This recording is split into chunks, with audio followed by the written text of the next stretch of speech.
This really brings back memories. I was first elected in 1994, and this is where the legislature first met at Nasrec.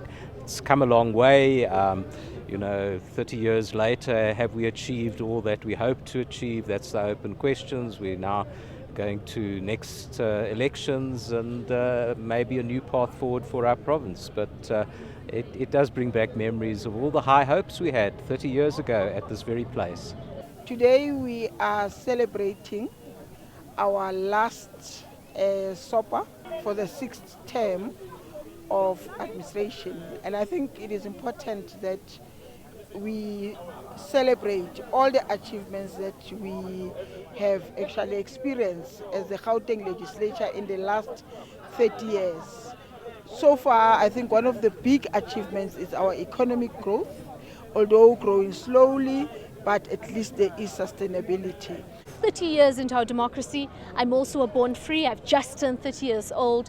There have been some really great strides that have been made, but there's still a lot more that we need to do, especially for young people, especially for youth unemployment. Some of the biggest challenges, or perhaps some of the biggest achievements actually over the last 5 years for the 6th term has been the passing of the Township Economic Development Act. I was in fact the chairperson of the Economic Development Portfolio Committee, and that's a game changer because it really seeks to undo spatial apartheid but on an economic level. It's 30 years since the advent of democracy, and we are using this opportunity to reflect on where we've come from, also to reflect on how far we've come as a legislature on impacting on the lives of the people of Gauteng.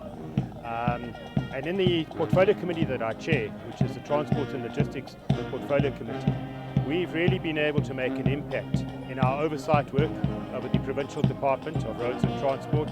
We've worked proactively together with the department in identifying key areas that need to be addressed.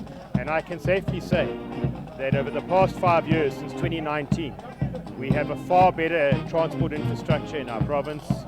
We have better roads, we've seen new roads completed, we've seen new projects completed, and we've indeed made a difference. And I think that we can all safely say that over the past 30 years as well, the Gauteng Provincial Legislature has made an impact in ensuring that the lives of our people are improved.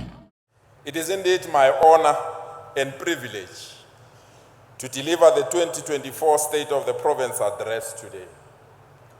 This address is taking place during an intersection of seminal moments which defines the history of our province and indeed the history of our country.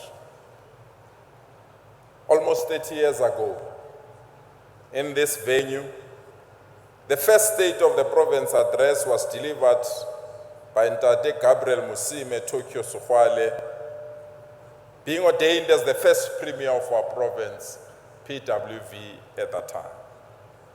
Today, 30 years later, I'm proud to stand before you to report to this august house and the people of our province of all the milestones which have transfigured the face of our province. We all agree, Gauteng of 30 years ago and Gauteng of today are completely different. We must accept that we've made progress, but must also accept that we have dropped the ball. I want to take this opportunity to thank Premier Tokyo Sokgwale and all those premiers and members of the Executive Council of that time that have paved the way for the last 30 years until where we are.